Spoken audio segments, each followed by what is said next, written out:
البلايا بألا يبطل الجزاء وليحسن العطاء فبات الرسل ونسب هداة خير السبل ضعيفة الحالات قوية في عزائم النيات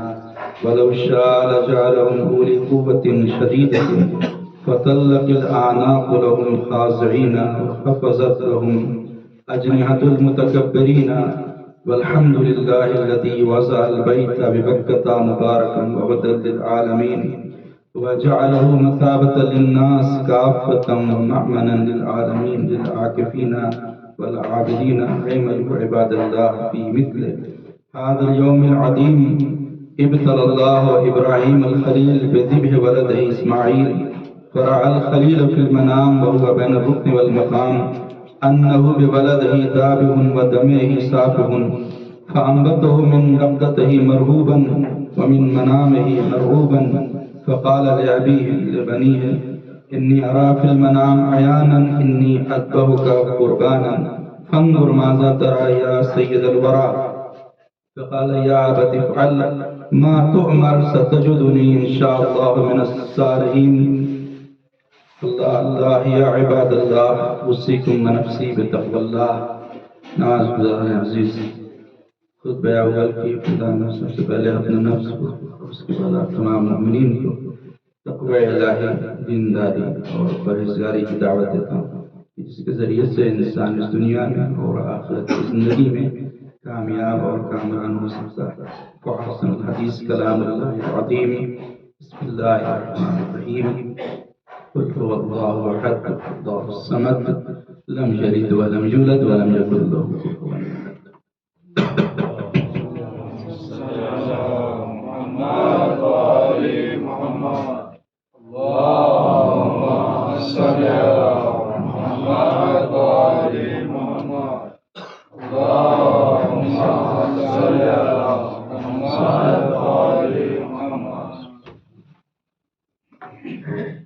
أعوذ بالله من الشيطان الرجيم. بسم الله الرحمن الرحيم. الحمد لله الذي لا إله إلا هو الواحد الأحد الصمد الذي لم يتخذ صاحبة ولا ولدا وأشهد أن محمدا عبده ورسوله المصطفى وأن عليا أمير المؤمنين وسيد الوصيين وأن ذريته المعصومين أئمتنا.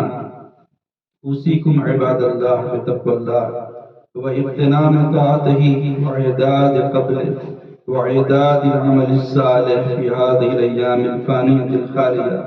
قبل أن يهجم عليهم الموت الذي لا مهرب منه ولا مفر. إن الله وملائكته يصلون على النبي يا أيها الذين آمنوا صلوا عليه وسلموا تسليما. اللهم صل على محمد وآل محمد. اللهم صل على سيد المرسلين وشفيع المذنبين نبينا محمد صلى الله عليه وآله وسلم. اللهم صل على محمد وآل محمد. وعلى إمام المسلمين وقائد الغر المعجلين أمير المؤمنين علي بن أبي طالب. اللهم صل على محمد وآل محمد. وعلى سيدة النساء العالمين وبصرة خاتم النبيين سيدتنا فاطمة بنت رسول الله صلوات الله عليها. اللهم صل على محمد وآل محمد. وعلى الحسن المجتبى. اللهم صل على محمد وآل محمد. والحسين الشهيد بكربلاء. اللهم صل على محمد وآل محمد. وعلي بن الحسين. اللهم صل على محمد وآل محمد. ومحمد بن علي. اللهم صل على محمد وآل محمد. وجعفر بن محمد. اللهم صل على محمد وآل محمد. وموسى بن جعفر. اللهم صل على محمد وآل محمد. وعلي بن موسى. اللهم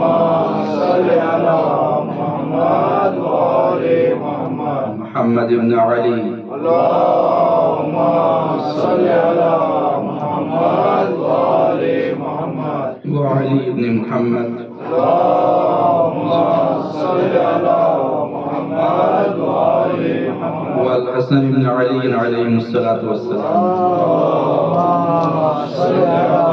محمد وآل محمد اللهم صل على مولانا صاحب العصر والزمان اللهم صل على محمد وآل محمد بسم الله الرحمن الرحيم اللهم كل وليك الحجة بن الحسن صلواتك عليه وآله في هذه الساعة وفي كل ساعة وليا وحافظا وقائدا وناصرا ودليلا وعينا حتى تسكنه ورثك الدعاء وتمتعه فيها طويلا اللهم صل على محمد وآل محمد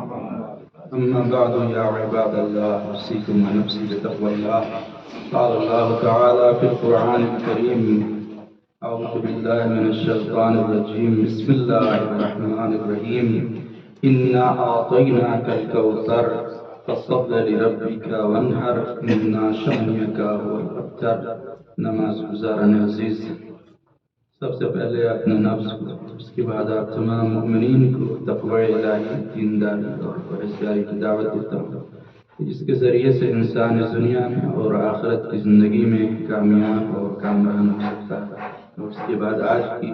اس عظیم اور مہان عید الاضحیٰ کی تبریک تہنیت اور مبارکبادی آپ تمام مؤمنین کی خدمت میں اور بالخصوص ہمارے زمانے کے امام نام زمانہ عجل اللہ تعالیٰ فرج شریف اللهم صل على محمد وآل محمد خدمت میں عرض کرتا ہوں عید الاضحیٰ یہ جو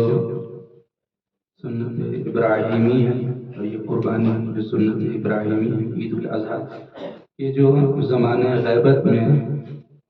واجب عینی نہیں ہے بلکہ سنت موقدہ ہے لیکن ظہور امام کے زمانے میں یہ نماز ہر ایک کے اوپر واجب ہو جائے تو یہ قربانی جو پوری دنیا میں مسلمان کرتے ہیں حضرت ابراہیم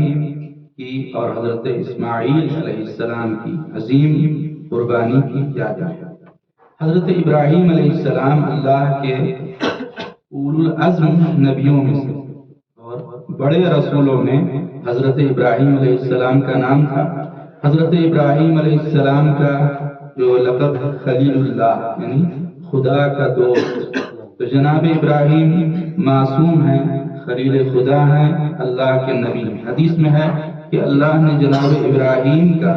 تقریباً 24 مرتبہ امتحان لیا ایگزام لیا جناب ابراہیم کا کیوں اس لیے کہ جناب ابراہیم کیونکہ ایمان بلندی کے اوپر ہے اور حدیث میں یہ بات آئی ہے کہ جیسے جیسے انسان کا ایمان بلند ہوتا ہے ویسے ویسے اللہ کی طرف سے آزمائش بھی سخت ہوتی ہے تو کیونکہ یہ شیخ الانبیاء یعنی ہمارے نبی کے بھی دادا ہیں جناب ابراہیم تو ظاہر سی بات ہے کہ مقام بلند ہے اس لیے آپ کا جو امتحان ہوا وہ بھی بلند اور سخت امتحان اور ٹف اور مشکل اور ڈیفیکلٹ امتحان جناب ابراہیم کا من جانب اللہ لیا گیا 24 مرتبہ اللہ نے جناب ابراہیم کا امتحان لیا اور یہی سب سے بڑا امتحان تھا کہ جناب ابراہیم کی عمر 90 سال ہو چکی تھی 90 سال 90 ایئرس لیکن آپ کے یہاں کوئی اولاد نہیں تھی جب 90 سال سے عمر کراس کر گئی تو اللہ کی طرف سے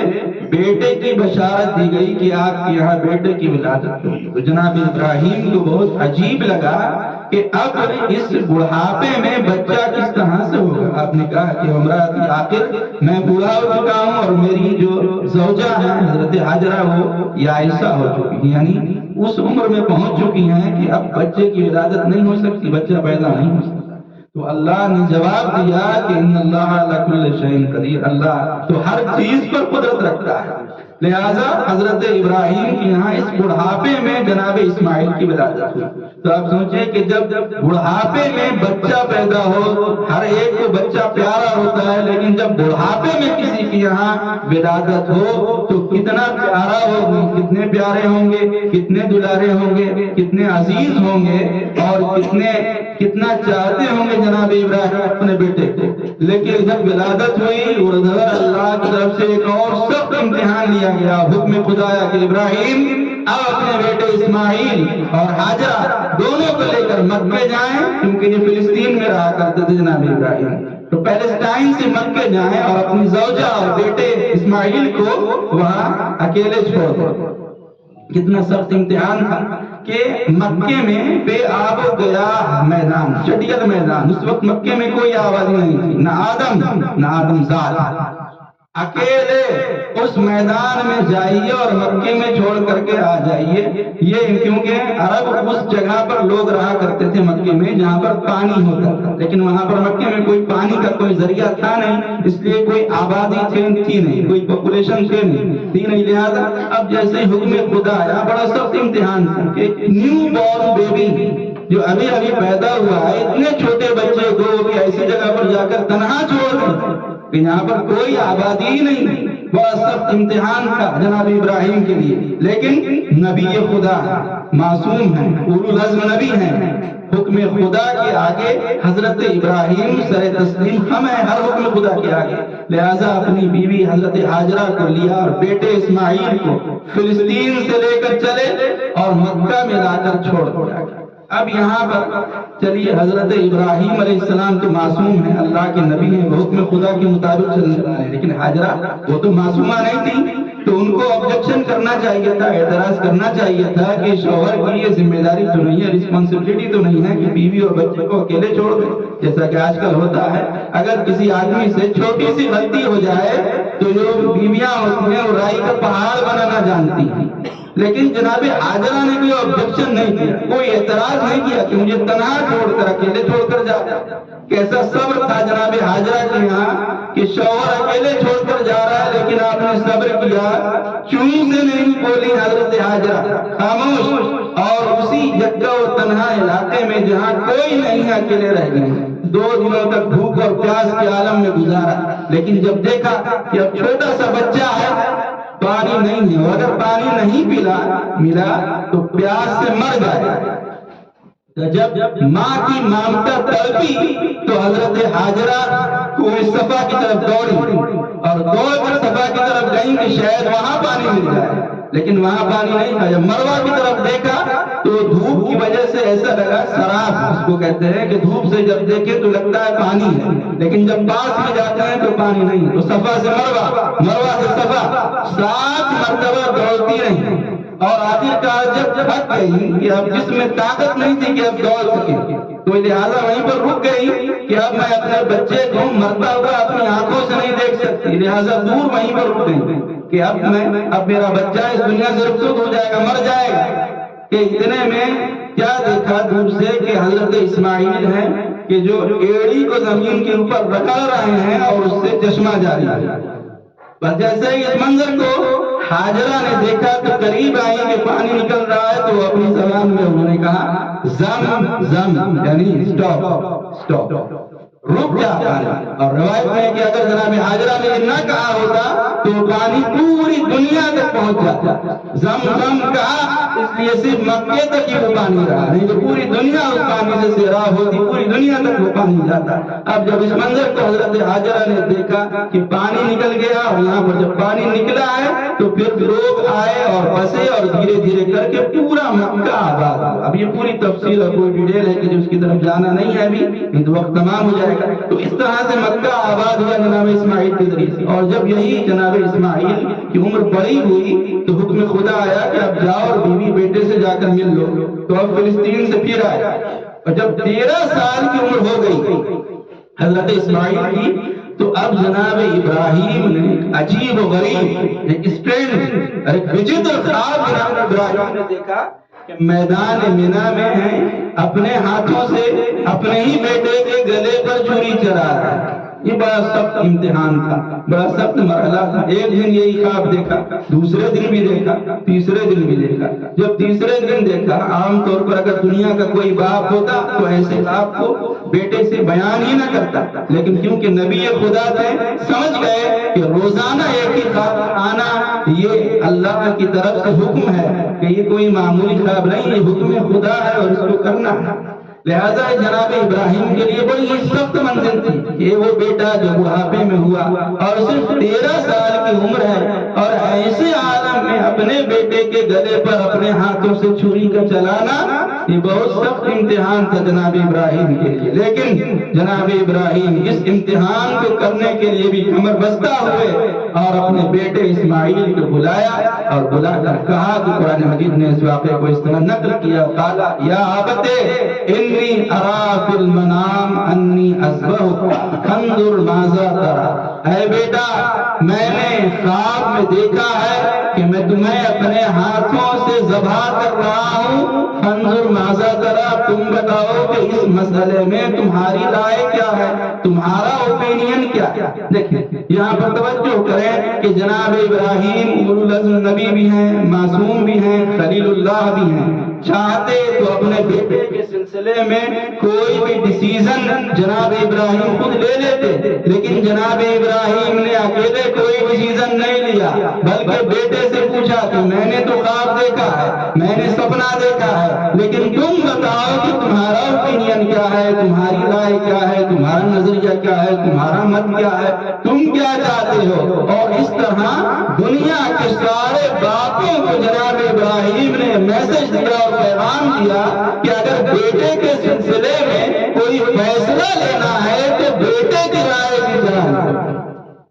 باپ ہو, بیٹے کی شادی کرنا چاہتے ہو, بیٹے کے سلسلے میں کوئی فیصلہ لینا چاہتے ہو تو بیٹے کی رائے بھی پوچھ لو کہ بیٹا کیا چاہتا ہے, اس کی مرضی کیا ہے, اس کی خواہش کیا ہے. لہٰذا جناب ابراہیم نے پوچھا کہ میں نے خواب دیکھا ہے مگر تم بتاؤ کہ تم کیا چاہتے ہو, تمہاری مرضی کیا ہے. تو اب کیونکہ باپ بھی نبی بیٹا بھی نبی, باپ بھی معصوم بیٹا بھی معصوم, تو اب دیکھیں جناب اسماعیل نے کیا خوبصورت جواب دیا جس کو قرآن مجید نے بیان کیا. جناب اسماعیل نے کہا یا ابت افعل ما تؤمر ستجدنی انشاءاللہ من الصابرین. اے بابا آپ کو جو حکم خدا کی طرف سے ملا ہے اس کو کر گزریے, آپ بہت جلدی مجھے صبر کرنے والوں میں سے پائیں. اب دیکھیں جناب اسماعیل علیہ السلام بھی یہاں پر دنیا کے سارے بیٹوں کو یہ پیغام دے رہے ہیں اور یہ میسج دے رہے ہیں, یہ سندیش دے رہے ہیں کہ اگر باپ کسی مسئلے میں تمہاری رائے پوچھے, تمہارا مت پوچھے تو اپنی رائے بیان نہ کرنا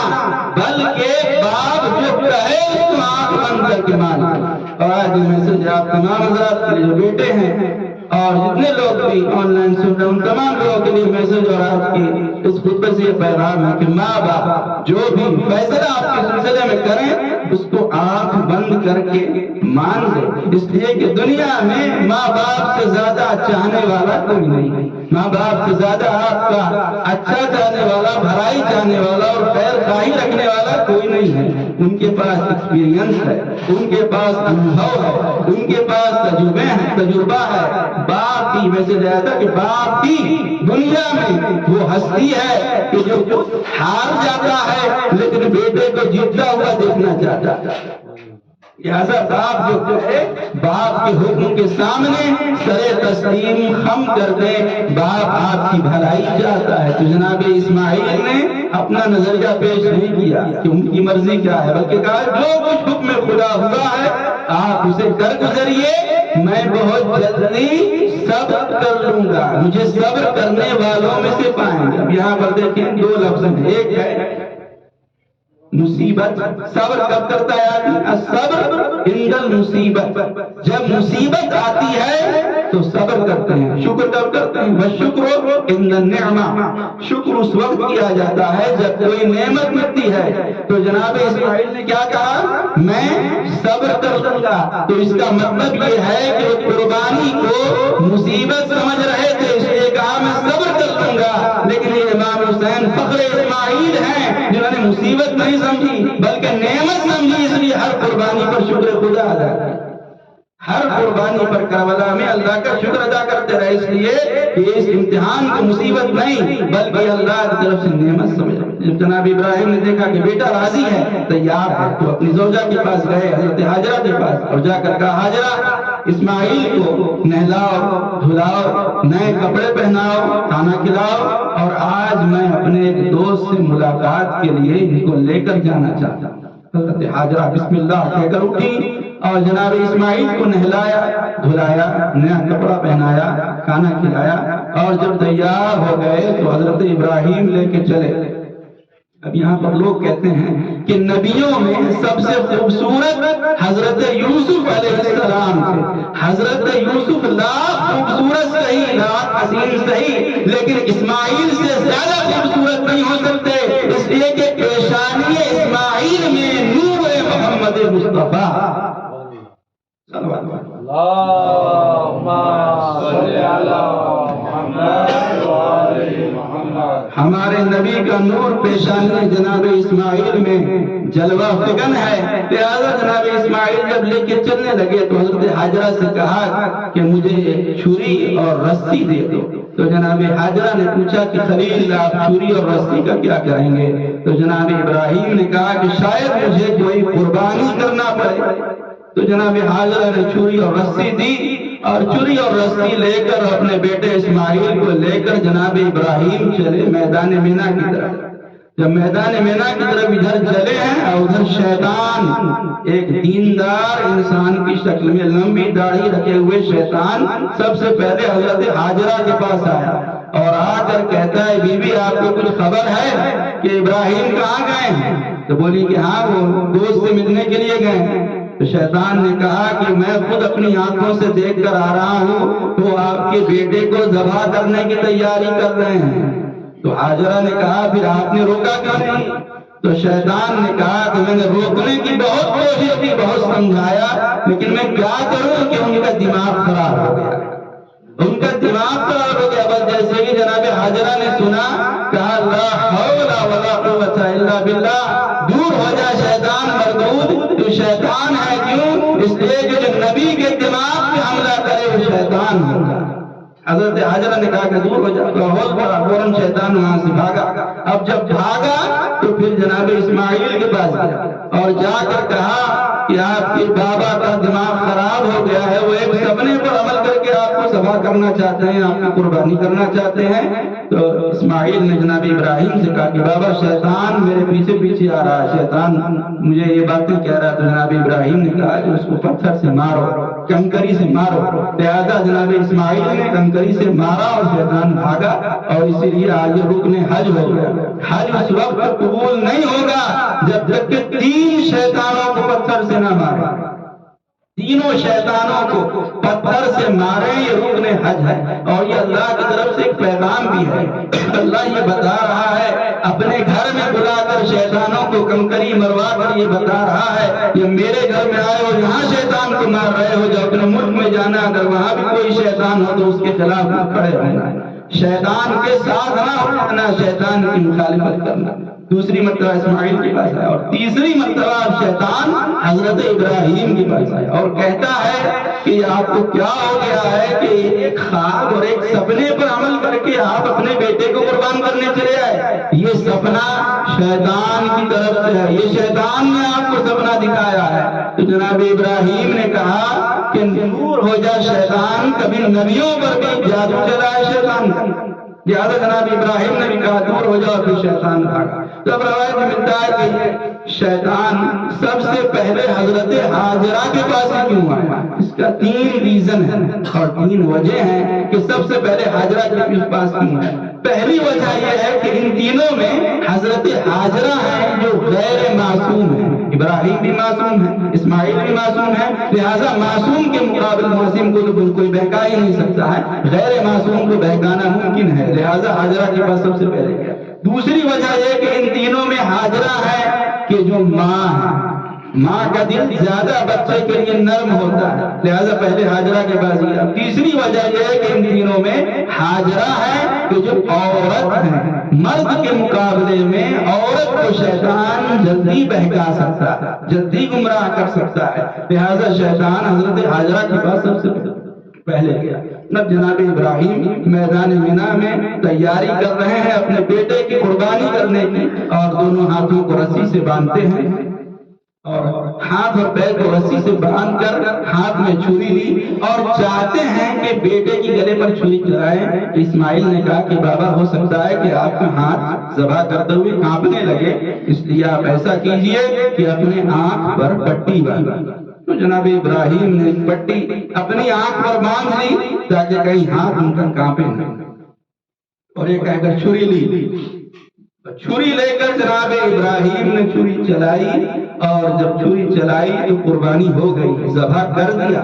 اور جب چھری پٹی کو آنکھوں سے ہٹایا تو کیا دیکھا کہ اسماعیل سامنے بیٹھے ہوئے ہیں اور ایک دمبا ذبح ہو گیا۔ تو جب دمبے کو ذبح ہوتا ہوا جناب اسماعیل ابراہیم نے دیکھا تو آپ پریشان ہوئے، اور اللہ سے کہا کہ پروردگار کیا میری قربانی قبول نہیں ہے؟ تو اللہ کی آواز آئی، یا ابراہیم قد صدقت الرؤیا انا کذالک نجزی المحسنین، اے ابراہیم تمہاری قربانی قبول ہو گئی اور تم نے اپنے خواب کو سچ کر دکھایا ہے، اور ہم نیکوکاروں کو ایسے ہی جزا دیتے ہیں، وَفَدَيْنَاهُ بِذِبْحٍ عَظِيمٍ، اور ہم تمہاری اس قربانی کو روک رہے ہیں اور فدیہ قرار دے رہے ہیں، صدقہ قرار دے رہے ہیں اس قربانی کا جو اس کائنات میں ذبح عظیم ہونے والی ہے، جو سب سے بڑی قربانی اس کائنات میں ہونے والی ہے، اس قربانی کا فدیہ ہم تمہاری قربانی کو قرار دے رہے ہیں۔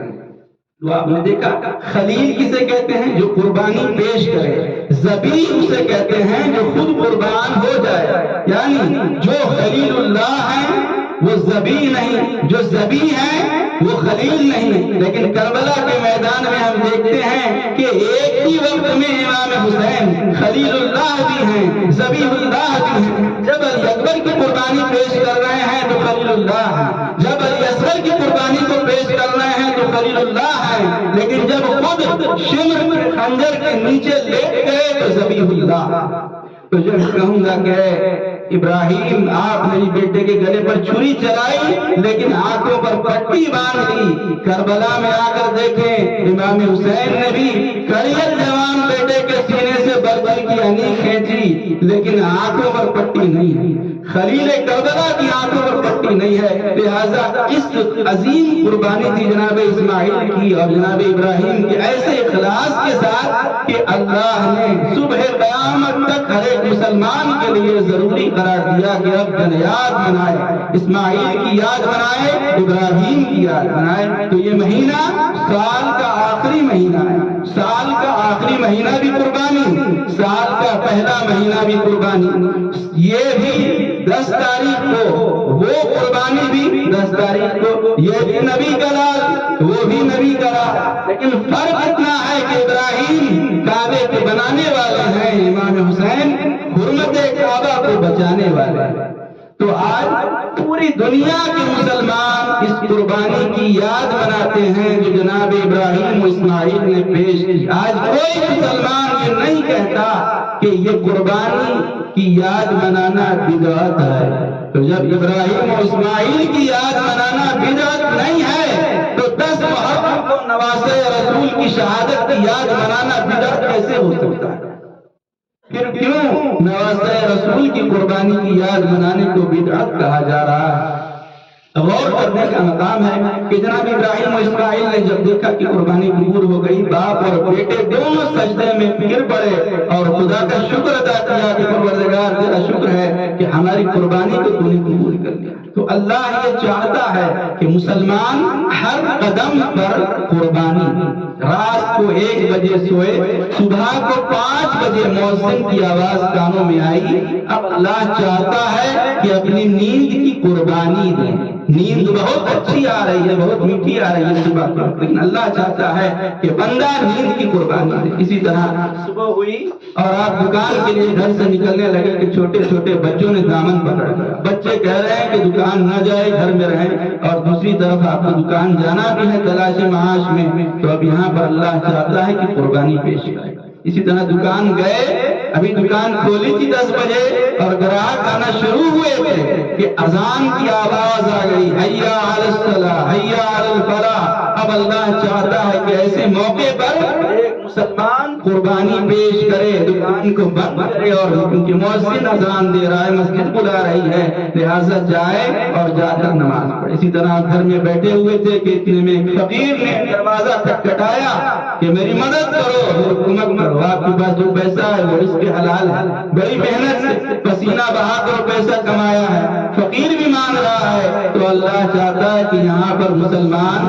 قربانی دیں، مال کی قربانی دیں، اور اس غریب کی، اس فقیر کی، اس بے کس کی، اس بیوہ کی، اس یتیم کی مدد کریں۔ لہٰذا ہماری زندگی میں صرف یہی قربانی نہیں ہے کہ 10 ذی الحجہ کو دے رہے ہیں، بلکہ اس قربانی سے ایک پیغام ہے، ایک میسج ہے انسانوں کے لیے، مسلمانوں کے لیے، کہ اپنی پوری زندگی کو اگر کامیاب بنانا چاہتے ہیں تو قدم قدم پر آپ کو قربانی دینی ہوگی۔ قدم قدم پر آج جانور کی قربانی کر رہے ہیں تو یہ کہیں پروردگار آج میں جانور کی قربانی کر رہا ہوں، اور اگر تیرے دین کے لیے میری ضرورت پڑ گئی تو میں اپنی بھی قربانی دی راہ میں کر دوں گا۔ لہٰذا یہاں جانور کی قربانی کریں اور ساتھ ہی ساتھ اپنی خواہشات نفس کی قربانی کریں، شیطان جو برگلا رہا ہے اس کی بھی قربانی کریں، حسد کی قربانی کریں، اپنے اندر جو انا ہے، جو بغض ہے اور کینہ ہے، ان ساری روحانی بیماریوں کو بھی بکری کے ساتھ ساتھ اور جانور کے ساتھ ساتھ قربان کر دیا جائے۔ تو روایتوں میں زید بن ارقم جو صحابی ہیں بیان کرتے ہیں کہ ایک صحابی پیغمبر اسلام کے پاس آیا اور آ کر سوال کیا کہ یا رسول اللہ، اللہ نے یہ قربانی کیوں رکھی ہے؟ تو پیغمبر اسلام نے جواب دیا کہ جس جانور کو تم قربانی کرتے ہو تو اس جانور کو جس کو قربانی کر رہے ہو اس کے ہر بال کے بدلے میں اللہ قربانی کرنے والے کو نیکی عطا کرتا ہے، اور اس کے نام اعمال میں نیکیاں لکھی جاتی ہیں ہر بال کے بدلے میں۔ اسی طرح صادق آل محمد امام جعفر صادق علیہ السلام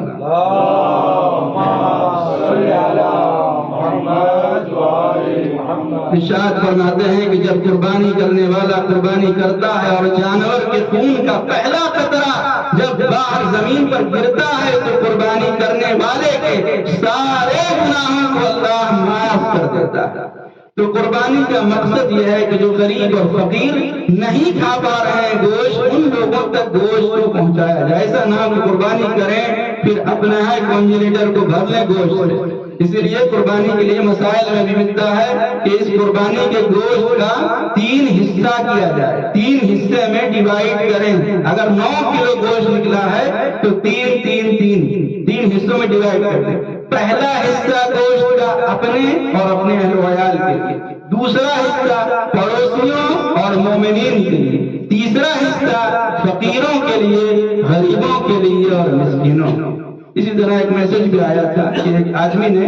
عید الاضحیٰ کے دن قربانی کی اور کچھ دنوں کے بعد خواب میں دیکھا کہ سارے بکرے